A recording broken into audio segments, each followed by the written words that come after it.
Kwa majina naitwa Burhani Mbolele, ni afisa afya wa halmashauri ya Kibaha DC. Nipo kwa niaba ya mganga mkuu wa halmashauri.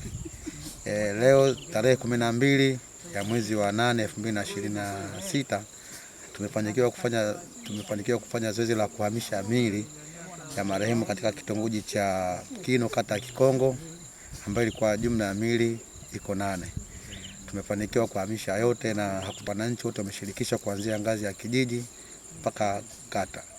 Kwa hiyo tunashukuru zoezi limeisha kwa amani, hakuna changamoto yote ambayo imejitokeza. Leo wanandugu wa miili ya marehemu wote wameshiriki kwa hatua zote, ikiwa pamoja na uongozi wa kitongoji cha Mkino pamoja na uongozi wa kata, kwa maana mtendaji wa kata. Mhamisho hapa ipo 8, ambapo miili 7 itazikwa kwenye eneo la kitongoji cha Mkino, ni jirani na hapa, na mmoja utazikwa Mwanabwito.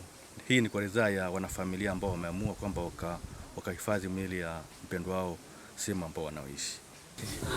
Mimi naitwa mchungaji Gabrieli Edson Sembelu, ninatumika katika kanisa la International Evangelical Assemblies of God katika kata ya Kikongo Mlandizi, Kibaha, Pwani. Hapo ndugu wa hao waliolala kuridhia kwamba makaburi hayo yaweze kuondolewa na kuhamishwa, basi tumefanya ibada nzuri, tumemwomba Mungu na tumewaweka wakfu wale ambao wanaendelea na shughuli na wamefanya shughuli vizuri, na tumeyahamisha hayo makaburi na tumeyapeleka sehemu husika nyingine ambayo kwa sasa ndiyo imependekezwa kuwa ni makaburi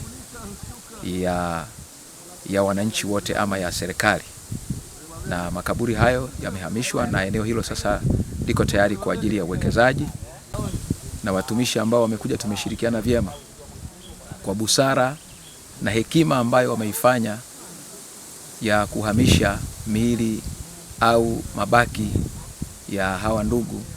Wameheshimu, wametoa vifaa mbalimbali.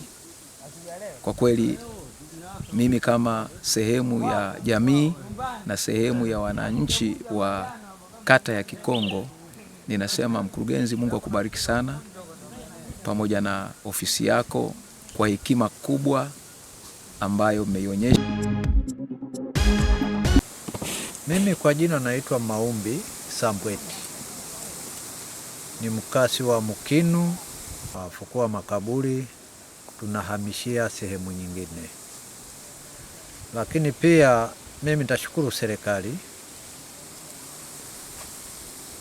Hapa tunafunja, kuna makaburi mengine tumeshajengea kwa gharama. Sasa leo wanahamishwa. Mimi nilikuwa naomba serikali wajaribu kunijengea yale makaburi ambayo nilikuwa nimewajengea. Kwa jina naitwa Yana Jonas Mwenga.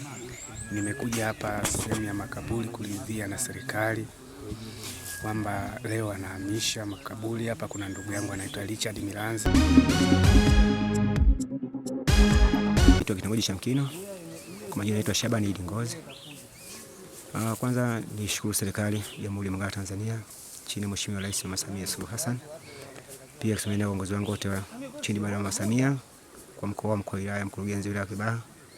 Mimi kama mwenyekiti kitongoji nashukuru kwa zoezi hili, tusimamia kwa kuhamisha wenzetu marehemu waliotangulia mbele ya haki na kuwapeleka sehemu nyingine kwa kupisha mwekezaji. Kwa hiyo nashukuru wananchi wamenielewa na wameelewa pia, wamekubali kuwapisha wawekezaji. Tumewahamisha na tumewapeleka sehemu mbadala na wameridhika bila shida yoyote. Nashukuru kwa ushirikiano wao, na pia nawapongeza na wataalamu pia walioshiriki jambo hili